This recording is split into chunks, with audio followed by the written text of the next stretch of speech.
Welcome to today's deep dive. And to kick things off right away, we really need to completely shatter a very persistent myth. Yeah, please do. The Disney myth. Exactly. Forget everything you have ever seen in animated fairy tales or, glossy period dramas. Being a historical monarch was absolutely not a life filled with singing birds or benevolent fairy godmothers. Far from it. Right.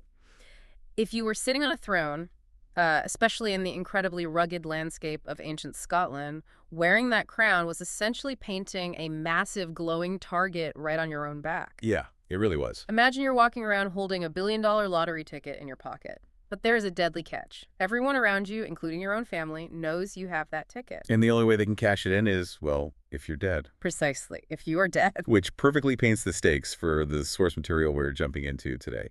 The book we're unpacking is the 2026 release, Regal Roots, an engaging analysis of Scotland's royal blood heritage by John F. Scott. It's an incredible read. It really is. And while the text comprehensively covers over 1,000 years of Scottish history, at its core, it's really a masterclass analysis of power dynamics, brutal survival tactics, and the design of systems. Which brings us to our mission for you, the listener, today. We are going to take this incredibly bloody ancient Scottish royal history and analyze it through a distinctly modern lens. Right. We're examining how early kings desperately tried to solve the ultimate leadership continuity problem. I mean, in any organization you might be a part of today, the fundamental question is always, who takes over when the boss is suddenly gone? And by comparing two contrasting Scottish succession systems, which we're going to refer to as tanistry and primogeniture, we can extract some incredibly practical examples of how modern leadership continuity, risk management, and, massive corporate transitions are handled differently today. It's basically the ultimate historical case study in organizational survival. Exactly. But to really understand why these systems were even necessary, we have to put ourselves in the shoes of a 9th century Scot. Right, so we are not talking about quiet diplomacy or sealed boardrooms here. No, not at all. Scotland at this time was an incredibly violent, unforgiving environment. You have warring indigenous tribes fighting for territory, and you have highly lethal Viking raiders constantly targeting the coastlines. Just constant pressure. Yeah. A king in this era was not a ceremonial figurehead who waved to the masses from a gilded balcony. He was a literal frontline warlord. He had to be physically capable of managing a fleet of galleys, organizing a war band, and swinging a heavy broadsword in the mud. So imagine your company, in this case, the entire kingdom suddenly loses its CEO in battle. If the king dies and his only living heir is his 4-year-old son, the organization faces an absolute existential crisis. Oh, a total collapse. Right, because that toddler cannot possibly lead a shield wall against a Viking invasion force. Under those extreme circumstances, the entire enterprise simply goes under overnight. They needed a succession plan that guaranteed a capable leader was always in the chair. The environment just did not allow for a child executive. So what was the solution? Well, to solve this very practical problem, the early Celtic and Gaelic societies utilized a succession system called tanistry. Tanistry. Right. Think of tanistry as a social algorithm designed purely for immediate survival. Under this system, succession was never automatically guaranteed to the eldest son. Which goes against everything we assume about kings, right? Exactly. Instead, while the current king was still alive and ruling, the nobles of the realm would convene and elect a designated successor, known in their language as the tanist. But they weren't just pulling random names out of a hat. No. They had to choose from a very specific, restricted pool of eligible candidates called the Derbfine. So for you listening, think about how your own company handles executive promotion. If the founder steps down, they don't necessarily just hand the keys to their inexperienced kid. Instead, the board of directors might look at a pool of seasoned senior vice presidents. That's a great modern parallel. But how did the ancient Scots define who actually got to be in that VP pool? Like, what were the rules for entering the Derbfine? The foundational rule was blood. But specifically, you had to be a male whose great-grandfather had been a king. That casts a pretty wide net. It did. The pool included not just the king's sons, but his brothers, his nephews, and various cousins. The nobles voting would look at this pool and evaluate candidates based on very strict criteria. Like what? Well, the chosen candidate had to be a fully grown adult. He had to be physically whole, meaning no missing limbs or debilitating injuries, and most importantly, he had to be a proven, capable warrior who commanded respect. It's a fascinating approach to leadership continuity. They're essentially electing a new CEO based strictly on merit, physical strength, and track record, rather than just the lottery of birth order. Right. It guarantees the company is always led by someone who can actually perform the grueling daily duties of the job.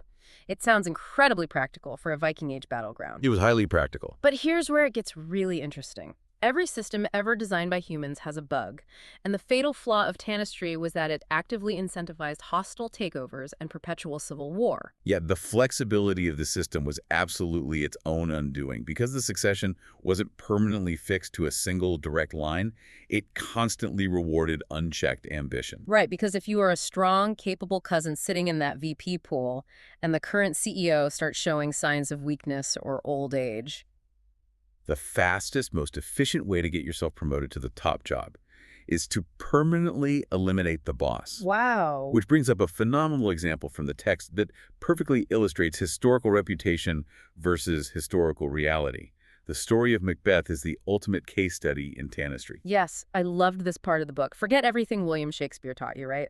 The text completely blew my mind on this point. The fictional play is brilliant literature, but it is heavily distorted propaganda. Shakespeare wrote a masterpiece of theater, but honestly terrible history. The historical reality of Macbeth is a textbook Tanistry succession dispute. So the real King Duncan wasn't the wise, frail, elderly saint portrayed on stage. Not at all. Historically, Duncan was young, militarily incompetent, and frankly, he was an incredibly weak executive who was leading the kingdom into disastrous defeats. And Macbeth. Meanwhile, Macbeth held the title of Mormor of Moray. Think of a Mormaer not just as a regional manager, but as a fiercely independent warlord who controlled massive swaths of northern territory and commanded his own private, battle-hardened army. And crucially, Macbeth was a legitimate member of the Dervfine. Wait, so under the actual legal framework of the time, Macbeth had every right to put his name forward for the top job. He did. And when Macbeth killed Duncan, which happened openly on a battlefield, by the way, not through treacherous murder in his sleep, Huh. he wasn't stealing the crown. Really? Yeah. From the perspective of the ancient Gaelic system, he was executing a brutal but entirely legal change in management. He was enforcing the clan's ancient right to replace a failing leader to ensure the survival of the wider group. That is wild. And following that hostile takeover, the historic Macbeth went on to rule effectively and securely for 17 years. Framing Macbeth as a successful corporate restructure is a wild paradigm shift, but it perfectly fits the mechanics of Tanistry. It really does. However, as the centuries rolled on, the environment in Scotland fundamentally changed. We move out of the Viking Age and transition into the High Middle Ages. The job description of the king evolves. Yeah, they are no longer just leading shield walls in the mud. Right. Yeah. They're funding massive stone cathedrals, minting standardized coins, negotiating complex trade treaties with mercantile hubs like Flanders. The entire nature of the state's business model transformed. And suddenly, having your government entirely decapitated every 10 years by an ambitious cousin wielding a battle axe became a massive liability for foreign investment and domestic growth. Bad for business. Exactly. Tanistry was a brilliant algorithm for sheer physical survival, but this new era desperately required an algorithm for order and long-term planning. You cannot build a modernizing diplomatic state without guaranteed continuity. So how did they fix it? Well, King David I recognized this limitation. Having spent significant time observing the English court, he imported a totally new operational system from the Normans, which is primogeniture. Primogeniture, the rule of the firstborn. That's the one. The logic is incredibly simple, it is entirely automatic, and it is irrevocable. The eldest son takes everything. The crown is no longer divided among factions, and it's no longer up for election. It simply passes down the direct vertical line. Yes, exactly. If we look at how this applies to organizational design today, primogeniture is the ultimate 20-year continuity plan. Everyone in the kingdom, from the highest noble to the lowest farmer, knows exactly who the next CEO is going to be decades in advance. And it stabilizes the entire structure by removing that unpredictable election process, which in theory should remove the ambition of those rival cousins. But as we noted earlier, every system has a bug. Oh, absolutely. If the bug of Tanistry was constant civil war and hostile takeovers, the text highlights that the severe bugs of primogeniture were the dual crises of child kings and the problem of the spares. Let's look at the child king problem first. Primogeniture is utterly rigid. If the king dies, and his legally designated heir is a 2-year-old child, the law dictates that the 2-year-old is now the chief executive. Which is terrifying. Because a toddler obviously cannot govern a nation, executive power falls to a regent or council of regents. Which instantly turns the royal court into an absolute shark tank. The nobles are no longer fighting to be the king because the bloodline rule is locked in and universally recognized. Instead, they pivot their strategy. They fight to control the child king. The statistics provided in the source material regarding this are staggering. Almost every single monarch named James in Scottish history, from James I all the way through James VI, inherited the throne as either a child or an infant. That's unbelievable. Mary, Queen of Scots, inherited the crown when she was just 6 days old. These children ceased to be human beings. They became literal state property. James V, for instance, was held completely captive by his own supposed advisors for 3 years until he managed to physically escape their custody as a teenager. It creates a profoundly toxic psychological environment. You have these leaders growing up as terrified pawns, slowly realizing that the regents and nobles who are supposedly protecting them are actually just using them as human shields to wield executive power. Yeah, it's grim. But as harrowing as it was to be the child king under this system, the book makes a compelling case that it was arguably much worse to be born as the spare.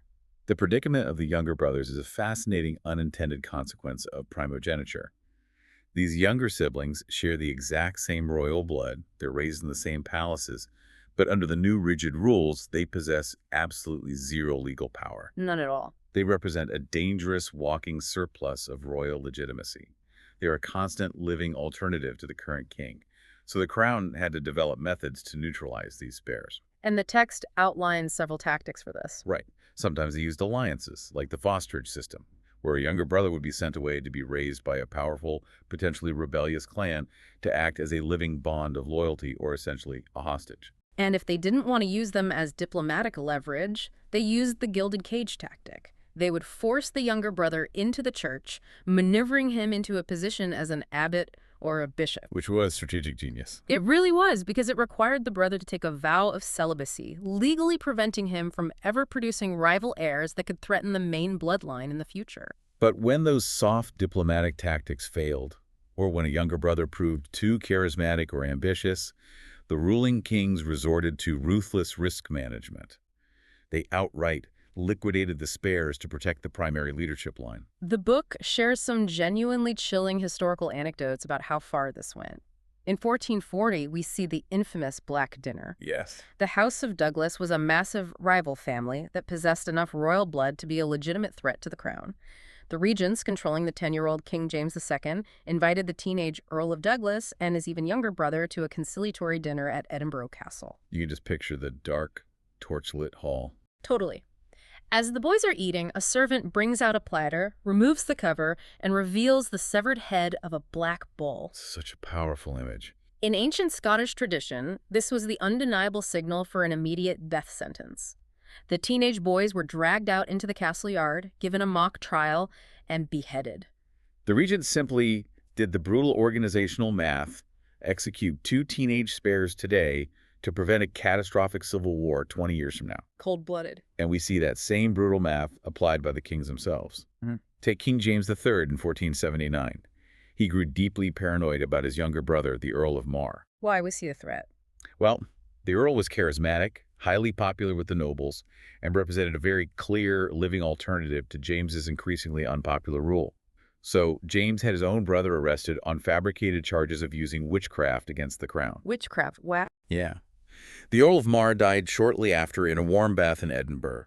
The official court proclamation stated he died of a fever, but it was common knowledge across the kingdom that James III had ordered his brother's veins opened, bleeding him to death in the tub to surgically remove the threat to his lineage. It's the ultimate form of corporate restructuring, just permanently liquidating your living liabilities. Exactly. So we have explored tanistry, which is highly flexible but prone to chaotic takeovers. And we have examined primogeniture, which is rigid and orderly until the rules demand you put a baby in charge or execute your siblings. Right. But this brings up a crucial question about system design. What happens to this strict algorithm of primogeniture when it runs, calculates the line of succession, and returns a catastrophic error, 0 heirs found? That scenario is the ultimate stress test, And it is exactly what devastated Scotland in 1290. Decades prior, King Alexander III had successfully presided over a prolonged golden age of peace and economic prosperity. Things were going great. Very well. But then he makes a spectacularly terrible personal risk calculation. He decides to ride his horse along a treacherous coastal cliff path in the pitch dark during a massive storm just to get back to his new wife. Not a great idea. No. His horse stumbles in the dark, he falls down the cliff, breaks his neck, and dies instantly. And through a series of tragic, premature deaths in his family, his only living direct heir was his 3-year-old granddaughter, Margaret, known as the Maid of Norway. Right. She sets sail across the North Sea to claim her throne, but she falls terribly ill and dies of sickness on the journey. In the blink of an eye, the direct royal line, which had been the sole stabilizing force of the nation, is completely broken. This systemic failure triggers a monumental crisis known as the Great Cause, because the rigid system of primogeniture failed to provide a single, undeniable answer. The entire political network crashed. So what did they do? Without a clear continuity plan, 13 different men stepped forward to claim the empty throne. The two strongest frontrunners were John Balliol and Robert the Bruce's grandfather. To visualize the legal math they were arguing over, picture a massive family tree. Both men used the underlying logic of primogeniture to justify their claim, but they focused on completely different variables. Balliol argued for his claim based on strict vertical descent, right? He traced his line through the eldest daughter of a previous prince, arguing that seniority of the branch outweighed everything else. Exactly. But Bruce argued horizontally. He claimed the throne because he was a generation closer to the main royal trunk, arguing that proximity of blood to the original king was the deciding factor. So the internal Scottish legal system was completely deadlocked. They had no mechanism to resolve a dispute between two equally valid interpretations of the same algorithm. None. Wait, if the rigid system was deadlocked, why didn't the nobles just revert to the old tanistry ways, hold a vote, pick the strongest guy, and move on? Because after generations of primogeniture, the culture had fundamentally shifted. The idea that kingship was a divine inherited property right was deeply entrenched. You couldn't just vote on property. So, to break the deadlock, the Scottish nobles invited an outside arbitrator to review the legal claims, King Edward I of England. Which, if we bring this back to our modern lens, is exactly like inviting a notorious, aggressive corporate raider to mediate a delicate internal dispute within your own boardroom. Perfectly said. Edward I steps in, uses the legal chaos to legally assert his own dominance over the candidates, and eventually plunges Scotland into the devastating, decades-long wars of independence. It serves as such a harsh lesson for anyone designing a system today. A rigid, inflexible structure works flawlessly right up until the exact moment it shatters completely. The fragility of the system is just wild. It perfectly illustrates the concept of fragility in organizational design. A system that cannot bend when faced with an unprecedented variable will eventually break apart. Right. The resulting wars of independence forced the Scottish nation to completely rebuild its political framework from the ground up. This agonizing process eventually led to Robert the Bruce, the grandson of that original claimant, seizing the throne by force. And he had to redefine the entire social contract. Yes, culminating in documents like the Declaration of Arbroath, which subtly reintroduced the old tanistry idea that a king who failed his people could, in theory, be removed. So what does this all mean? Bringing all of these threads together, we have journeyed from warlords electing their strongest cousin in a muddy field, to paranoid kings bleeding their brothers out in bathtubs, to a catastrophic system crash that invited a foreign invasion. It's quite a ride. The overarching theme from the source material is that whether you were operating under the flexible rules of tanistry or the rigid laws of primogeniture, possessing royal blood merely gave you the right to be in the room. It got you the interview. But it was raw political skill, adaptability, and leverage that gave you the power to actually rule. And building on that, the ultimate lesson we can extract from the long, bloody history of the Scottish crown regarding leadership continuity is the profound value of anti-fragility. Anti-fragility, I like that. As we saw with the Great Cause, fragile systems shatter under stress. Look at the broader European context. Most continental monarchies, like those in France or Russia, clung desperately to their absolute executive power. And it didn't end well for them. Not at all. When the world modernized around them, they refused to adapt their internal systems. As a result, they were entirely destroyed by violent revolutions. They shattered. But Scotland was different. The Scottish monarchy, which eventually merged into the British monarchy, survived into the modern era precisely because it learned how to adapt. They executed one of the most successful centuries-long corporate pivots in human history. They absolutely did. Over several centuries, the crown slowly, deliberately traded its absolute executive power, the dangerous role of the CEO making the day-to-day decisions, for profound symbolic influence. So they transitioned from being the engine of the state to being the brand, the unifying identity of the nation. Exactly. When the Protestant Reformation fundamentally challenged the divine authority of kings, they adapted.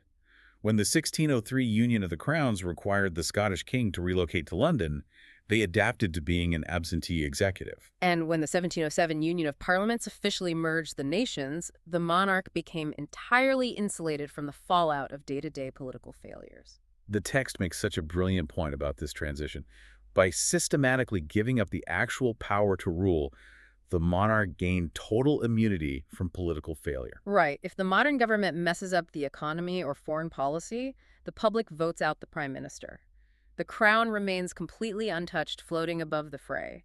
They went from being the highly vulnerable engine of the state to being the indestructible flag of the state. Which is exactly why King Charles III sits on the throne today.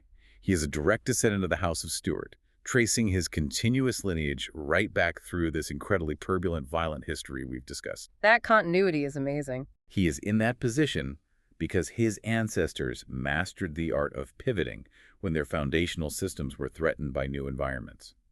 They understood that to survive long-term, the organization's core product had to permanently change from wielding executive force to providing cultural continuity.